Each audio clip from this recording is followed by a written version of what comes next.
Guys, I hope all of you are doing well. I'm Nilatri Mukherjee. I'm a regulated Canadian immigration consultant and I practice in Windsor, Ontario, Canada. So can IRCC call you for an interview after you have responded to a procedural fairness letter? Let's deep dive into it. And because as an organization we deal with thousands of procedural fairness letter, we are probably in a position to guide you appropriately as far as this kind of issues are concerned. Now, we respond to a lot of procedural fairness letter, right? And except for one instance, we have not had a situation where the client was called in for an interview to reaffirm the genuineness of the marriage. One instance that I was talking about where the client had some kind of vague documents, IRCC needed further authentication of those documents, so she was called in for an interview somewhere in Africa, and that process was a smooth sailing.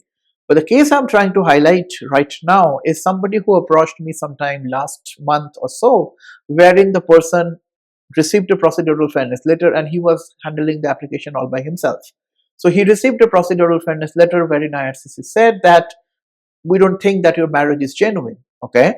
He hired a very prominent lawyer in Toronto responding to the procedural fairness letter. That procedural fairness letter response probably in IRCC's definition was not appropriate. Okay, so the client was called in for an interview.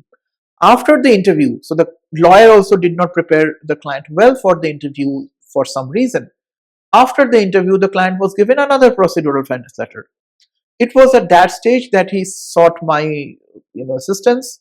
We consulted, we responded to that procedural fairness letter, and within 15-20 days of time, he got a positive decision. Okay, so this is a classic example to say that IRCC probably does not have time and the resources and etc. to interview each and every single person unless and until the response to the procedural fairness letter in their definition is not comprehensive, is not proper, and is not really answering the question that these guys are asking for.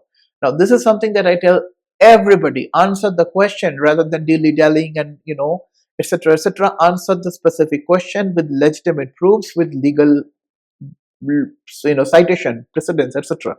If you do not answer the question, if you talk about a lot of things that IRCC is not even asking to know, if you provide a lot of proofs that IRCC is not interested to review, IRCC will have some concern on that application, and this kind of interview calls will be happening. Now, a lot of clients tell me that they are getting interview calls, and when I review all of their documents, their submission, etc., one thing becomes very clear, that the response is not proper. Okay, the response to the procedural fairness letter is not proper.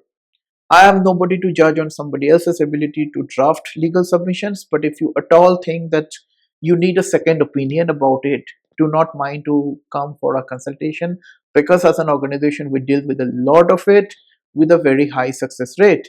So probably I will be in a position to review everything to let you know whether you are in the right direction.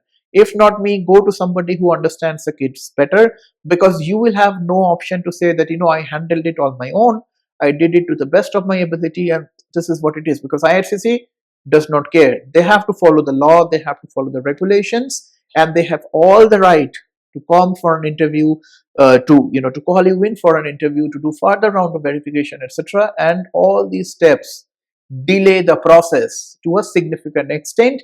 That's something you do not want. Again, if you need our assistance, more than welcome to hop into our website, nuvonation.ca, book a relevant professional consultation. We'll be very happy to deep dive.